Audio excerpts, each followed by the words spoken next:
Hey friends! In today's video, I thought that I would share with you some tips for growing your lettering or your creative-based Instagram. Now, I am not an Instagram guru at all, but in a little over a year and a half, I have organically grown my Instagram following from 0 to almost 25,000. And occasionally I get asked for tips on how to grow a new Instagram account, and since that is too long of an answer for direct messages, I thought that this would be a good topic to elaborate on here. So before we get too far into the video, I wanted to mention that I know there have been a lot of changes with Instagram lately, and some people are kind of frustrated about this. I know there's articles that talk about ways you can beat the algorithm or the ways that you can try, and that might be helpful for you, but I just wanted to mention that that's not what this video is. I personally think that the algorithm is always going to be changing, and I don't want to spend all of my time and energy trying to beat the algorithm or trying to get my strategy to kind of get ahead. I think it's really good to be smart, and I'm going to share some of the tips that I think will help you do that in this video. But I don't want to put all my hopes in social media, and I want to spend my time wisely. So if you're looking for beating the algorithm, you can probably just Google that or type it into YouTube, and I'm sure there are many ways to find information about that. But I just want to be clear that that's not what this video is. This isn't going to be how to go viral or how to get 1,000 followers overnight. This is just going to kind of be my tips that I used and have kind of developed over time to grow an authentic following. Because here's the thing, I love Instagram, but I also don't want to commit my life to comment replies within a certain time frame or only posting at a specific time of day. That kind of structure just is not for me, at least not when it comes to social media. I think that social media can be used in really fun ways, but I don't want it to control my life and my time. So any tips I share here come from that perspective of saying I love the community that I've found and I like the visual aspect of this platform, but I also really like efficiency and balance, so I'm going to try to find some middle ground. So if you are still with me, let's get right into my tips for growing your Instagram in 2018. So my first tip is to keep your photos cohesive. And when I say cohesive, I just mean a similar feel, not necessarily the same layout or style for each picture. You might have similar lighting or a handful of colors that you use frequently. For my photos, I share a lot of products that are naturally really bright colors like pens and paints and markers. So to try to balance this out, I try to include a lot of white space so that my feed looks a little less circusy and a little more cohesive, even though I'm sharing such bright colors all the time. So to do this, I take most of my photos against a white background, and for a majority of my pictures, I try not to zoom in too closely on the product so that the white space can kind of tie all the bright colored products together in my feed. I also try to throw in some just black and white in there so that it can kind of balance things out. So my second tip is to use all of your hashtags. When I wrote this, you are now currently allowed to use 30 hashtags per post, and I would say to use them all. I know people's opinions can vary about this, especially with the algorithm changes, but I'm just sharing what works for me. I try to use them all unless I miss one or two here and there. Unless people are constantly sharing your photos or you have traffic coming from other sources, people discovering you on Instagram, I feel like they're typically finding you through hashtags. So I would say to be smart about it, which I will get more into this in the next step, but I personally like to post my hashtags in the comments. That way it doesn't clog up my caption. I know that there were reports with the last Instagram change that you should put them in the actual description, but I still put them in the comments and I have not noticed any decrease in views or activity that way. My third tip is to use your hashtags wisely. This could be an entire blog post on its own, and maybe I will do that someday, but for now I will just try to give you the short version. I personally think that you should find hashtags that are going to put your product or your picture or your video in front of your target audience, meaning who do you want to see your pictures? So are you trying to sell your art? And then if you're using hashtags like hand lettering or Etsy shop or maker's life, those might not really get you to reach your target audience, because if you think about who's looking at those hashtags, it's typically other makers or other letterers or other Etsy shop owners. So instead of finding a customer, you might end up just growing your following to be other Etsy shop owners who are probably also doing hand lettering, which probably isn't going to lead to much business. That's great if you're just trying to grow a community, but if you're trying to actually sell a product, you probably don't want to only attract other DIY enthusiasts, because you might just become more of their inspiration for their own products, which isn't necessarily ideal if you're trying to get people to purchase yours. So in the case of the art seller, you might be better off to join in on some of the home decor style hashtags so that you can reach people who really like decorating or people who appreciate art and want to buy it to begin with.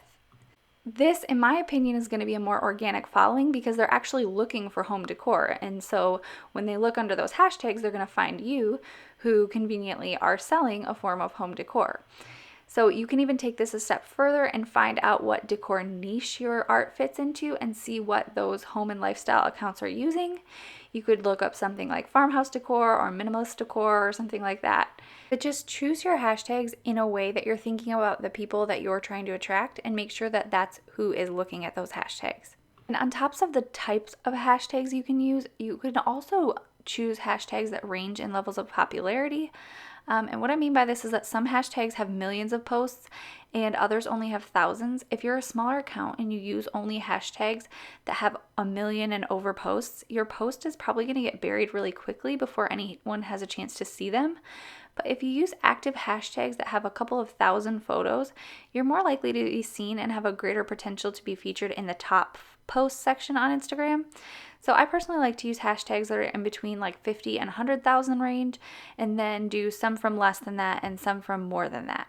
But I would say that you shouldn't use all hashtags that are like super, super, super popular because they move so quickly that as soon as you post your picture, it's just going to get way far down in the feed and it'll be hard for people to find you.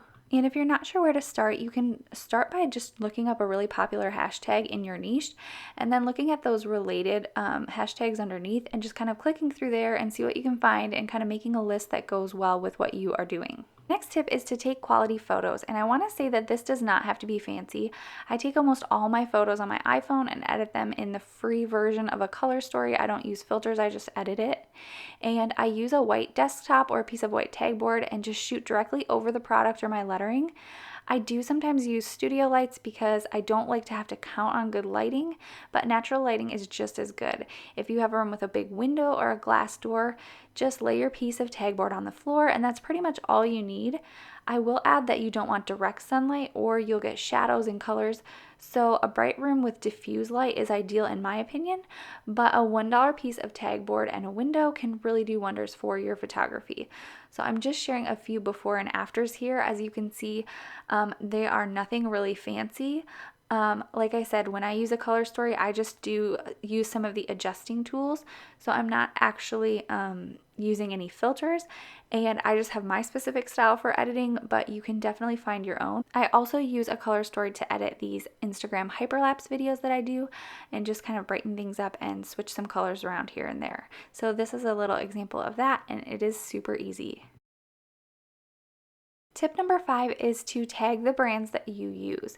And aside from hashtags, photo sharing is another way that people can discover your feed. I do want to say that you should not put all of your eggs into this basket because I don't want to encourage you to be inauthentic or to bet your growth on a chance that someone may someday share your photo. They totally might not ever share your photo, and honestly, most of the companies I tag never share any of my photos, and that's all okay because number one, my main goal is just to share with my audience what pens I'm using. And since that's a common question that I get, it's good to tag my photos or my Instagram story posts even. But it's also just a super simple step that you can add to your Instagram plan. Because if they do share your photo, it could give your account a chance to be seen by other people who may truly love what you're doing. And depending on your goals, that might just be your ideal client. So if you love a certain pen and you use them to make your art, then think about styling your photo with the pens in the shot and then just tag the company and use their hashtag. And that can at least give them a chance to see your photo and potentially share it with their audience. But again, don't spend a ton of time on this. Think of it more like an extra that you can throw into your photography. If that's something that would be helpful for you. Like I said, it depends on who your ideal audience is. If you are trying to get your pictures in front of other people who are lettering artists, then that just might be for you. And my next tip for you is lettering videos. If you are a hand lettering Instagram account, or if you have another kind of art that you can share with people, this is actually honestly something I only recently started sharing more frequently, but I think that it's really fun to see the process behind what somebody's doing. Even if you are trying to sell your art, I think that it could be helpful for your audience because they really get a chance to see that you have this talent and that you are the one that actually creating it all. I think sometimes it gets lost on the fact that we do all of this by hand. And so sharing your art is a good way to kind of gain interest and also have like another way to share with your audience. Number 7 is authentically interact. And I want to be specific about the authentic part. I think in this day and age, people see through the nice feed or cool video comments pretty quickly. And Instagram is also blocking people for responding to too many comments within a certain time frame. So just make the best out of the handful of comments that you get. And follow feeds that inspire you, that you truly love and connect with. And the authentic comments should just be natural. So don't be afraid to like photos when they appeal to you instead of just counting likes on your own photos. If you're just starting, maybe try connecting with other people who are also just starting, and you may naturally become an encouragement to each other and be able to grow together. Tip number 8 is to send your followers to Instagram. This one might not apply to everyone, but if you have other social media channels but you really love Instagram, then direct them to your Instagram. I obviously have this YouTube channel, but I don't post on it every day. But I am on Instagram almost every day. So I direct people who want more day-to-day interactions to my Instagram because they're a lot more likely to catch me there throughout the week on days where I'm not posting videos here. I also should note that I used to have a Twitter and I also have a Facebook, which I do use, but I don't direct people there because my personal preference of those three is Instagram. So it's okay if you aren't active on every single platform every single day. Don't force yourself to spend time in all the places that you don't want to be or don't need to be. So if where you like to be and it's natural for you to keep up with is Instagram, then just let people know that and send them over there. For me, I love YouTube, but it's a lot easier for me to post a quick hand lettering video or picture on Instagram. So like I said, that's why if people want a more day-to-day interaction or to see little lettering videos where I might just only letter 1 or 2 words, then they're a lot better off to follow me on Instagram as well as YouTube. Tip number 9 is to make it fun and don't compare. You guys know that I had to say it. It's easy for people to get caught up in the comparison game, which really doesn't work out well for anyone. There's always going to be people with more or less followers than you, and just because someone else is growing faster does not really mean anything. There are people with huge amounts of followers out there, but that have very little engagement, and you do not know if people have bought followers or if they spend all day liking photos, or maybe they went viral once and just gained a ton of followers quickly, but then no one was really interested in their feed after that. So just because somebody has a K in their number of followers does not mean that they're achieving more than you can achieve with your following. I personally think that people are better off, especially as a business, to have a smaller following that really gets and loves you and what you have to offer than to have a huge following that ignores all of your posts. Because if you are really reaching out to your target audience and you're having fun, you are doing it right. Sometimes it doesn't grow quickly, but that doesn't mean it's not growing. And sometimes your number doesn't have a K, but that does not mean that you can do big things with the community that you have. And my next piece of advice is to not play the Instagram games. There are so many. I've heard of people buying followers. I know that people follow people just to get them to try to follow them back. You can download apps to tell you when someone's unfollowed you. I'm not sure if Instagram pods are still a thing, but at one point that was. And I'm not saying that some of these things won't get you followers, but I do think that caring this much about Instagram is a sure way to get all of your time stolen from you, or at least a lot of it. And again, unless they're authentic followers, is it really helpful? Because here's the thing, if you follow 1,000 accounts in hopes that they'll follow you back, and then you go back and unfollow all the ones that don't, not only are you spending a ton of time following these people and checking your Instagram stats, but you're also likely going to be left with like 4,000 followers that are also following 4,000 other people because they're playing the same game. And so chances are that neither of you are ever going to see the other person's posts, which is going to decrease both of your engagement, which is one of the ways that Instagram decides whether or not they should show your photos to people. So at the end of the day, who is better off? The Instagram account that has 400,000 followers or 4,000 followers where maybe 3 or 4 people commented on their post, or the person with like 400 dedicated followers that had 10 comments on a post? I know that I would personally rather be the second person, and so that is just where my intentions with my Instagram growth comes from. I know that this is lengthy, but I really just want you to understand that in the long run, it's better to spend your time really being awesome at who you are and finding authentic followers who love what you have to offer than to waste your time trying to like trick people into following your profile just to have a certain number. Because like I said, that number doesn't necessarily translate into like active followers or sales if that's what you're trying to do, or anything like that. Tip number 11 is to work smarter and not harder. And I know this quote is cheesy, but it's been one of my favorites since I started my YouTube channel because I think it's so true. Doing things in like a haphazard manner is a for sure way to get burned out and feel like you're working all day but really not getting anything done. And I think that by being efficient, you can accomplish so much more, and that goes into your Instagram game as well. An example of what I mean by that is if you're setting up your scene to photograph your art for Instagram, don't set it up over and over every day. Instead, try to batch your work together so that you can take like 10 pictures at the same time. And the same goes for lettering videos. If you're setting up your tripod and have the perfect lighting for filming, film several videos and then edit them all later and store them in your favorites on your phone. That way when you go to post your photo or your video for the next day, all you have to do is add your photo, copy and paste your hashtags, and write a quick caption and you're done. I do not spend more than a minute or two posting my photo or video for the day because that's really all it takes. And just a quick note on this, because I don't love to have the same type of photo over and over in my feed, I try to do this multiple times. So one day I might take like 5 videos from one angle, another day I might take 5 desktop photos of pens, and another day I might do completed art or create a couple of videos from the iPad Pro. And that way I have several posts ready to go, but I can kind of mix and match them so that my feed has a variety and doesn't just kind of look like I filmed 5 of the exact same pictures and posted them 5 days in a row. But because I do want to keep things authentic, I do share more unedited and day-to-day updates in my Instagram stories, and I also do just add photos in from the current day if I'm working on something or if I'm feeling inspired. I'm not like stuck to a grid that I planned out way in advance. I just like to have those photos as a backup so that I'm not having to sit down and create every day just for Instagram, but that I can still have things to share on those days where I maybe don't get to it. And my last tip is don't type out your hashtags for every post.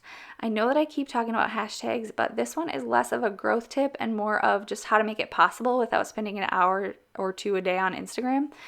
I personally have several categories of hashtags, and I just organize them by title within the Notes app on my phone. I spent a long time researching different types of hashtags that go with specific types of photos, and then I kind of categorize them into sets. And I do this so that I can be really specific about what types of photos I'm sharing, rather than just using like a generic set of hashtags for every photo. So, for example, some people might use the hashtags like brush lettering or Tombow or process video or Crayola calligraphy for every photo. But if you do that and your photo doesn't actually fall into that category, so like you used a Pentel pen and posted a photo and not a process video, people are more unlikely to click into your profile and follow you because they were looking for a Tombow process video, but instead they got a still photo of a different type of pen. So I know that this sounds like a lot, but like I said, I spent a little bit of time doing this in the beginning, and now it just takes me like a minute or two every day to do this. I've also started using an app that's kind of a planner app, but I'm not 100% sure if I'm going to stick with it because this process has worked for me for so long. So I'll let you know and I'll update if that's working out for me. But for a long time, like I said, this is what I've been doing, and it's just really quick to copy and paste into my Instagram post. So that was it for today. I hope that was helpful for you. If you guys have any other questions, please leave them in the comments below. Again, I hope that this wasn't too out there for this channel, but I do get this question somewhat frequently. And so I'd love to have something to refer to when I do get those questions.